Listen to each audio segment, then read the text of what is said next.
হয় আমি এইটো সেই মানে শিৱসাগৰত সৌদিনাখন যিটো মানে কংগ্ৰেছৰ মানে এখন মানে সভাত ৰেজাল্ট কৰি চৰকাৰে যিটো মানে এটা মানে আমাৰ মানে অসমীয়াখিনিক লৈ বা এটা অসমক লৈ তেওঁ যিটো শিৱসাগৰখন তেওঁ ধুবুৰী বনাম বুলি কৈছিলে, তিনিচুকীয়াখন তেওঁ ধুবুৰী বনাম বুলি কৈছিলে আৰু তেওঁ ধুবুৰীখন শিৱসাগৰ বনাম বুলি কৈছিলে।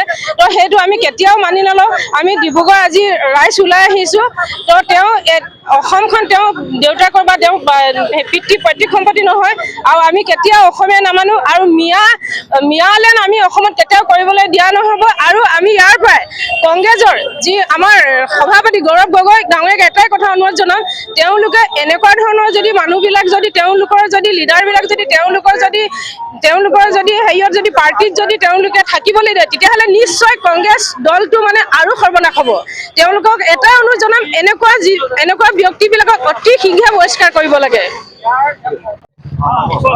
ৰেজাউল কৰিম যিজন আমচুৰ পৰা আহি এতিয়া কংগ্ৰেছত যিজনে যোগ দিছে, সেই ৰেজাউল কৰিমে ধুবুৰী শিৱসাগৰখন ধুবুৰী বনাই দিম বুলি কৈছে।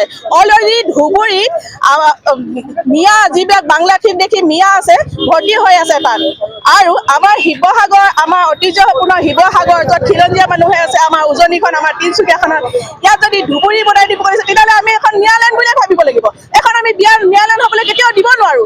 গতিকে আমি গৌৰৱ গগৈলৈ আমাৰ আহ্বান যে অতি শীঘ্ৰে ৰেজাউলক বহিষ্কাৰ কৰক কংগ্ৰেছ দলৰ পৰা, নহ'লে অনাগত দিনত কংগ্ৰেছো আমাৰ হাতৰ পৰা বহিষ্কৃত হ'ব বুলি আমি ইয়াৰ পৰা জনাইছোঁ। আৰু মুখ্যমন্ত্ৰীলৈ আমাৰ অনুৰোধ যে যিসকল চৰ চাপৰিত আছে বাংলাদেশী মিয়া, তেখেতলোকক যিবিলাক তেওঁলোকে কৰি আছে সকলোবিলাক মানে তাৰ পৰা উচ্ছেদ কৰিব লাগে।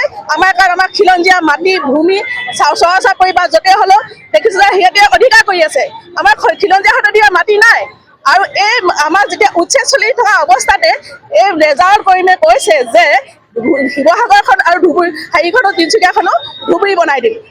এইটো কেতিয়াও আমি হ'ব দিব নোৱাৰোঁ। চৰকাৰৰ বিষয়ে এটা কথাই ক'ব বিচাৰিছোঁ, সিদিনা আমচুপা ত্যাগ কৰি পেলাই কালি যিহেতু কংগ্ৰেছত জইন কৰিছে, কংগ্ৰেছত জইন কৰাৰ পিছতে তেখেতে যিটো কৈছে যে শিৱসাগৰখন তিনিচুকীয়াখন ধুবুৰী বনাম, ক'ত সাহস পালে? তেখেত অসমৰ অভিভাৱক নহয়। অসমীয়া থকালৈকে তেনেকুৱা কথা বক্তব্য কোৱাটো আমি কোনো পৰ্যায়ে মানি নলওঁ। আৰু আমি গৌৰৱ গগৈকো ক'ব বিচাৰিছোঁ যে ৰাইজৰ আগত অতি সোনকালে গৌৰৱ গগৈ মাফি খোজক। কেলৈ খোজক? নহ'লে ৰেজাউল কৰিমক দলৰ পৰা বহিষ্কাৰ কৰক। আমি স্পষ্টকৈ কৈ দিছোঁ, অসমীয়া হিচাপে অনুসূচিত জাতি যুৱ ছাত্ৰ মই যিহেতু কেন্দ্ৰীয় সাংগঠনিক সম্পাদক, এতিয়াও কৈছোঁ, আগতো কৈ আছোঁ যে অসমত মিয়া দপদপনি নচলিব। অসমত অসমীয়া আধিপত্য থাকিব লাগিব।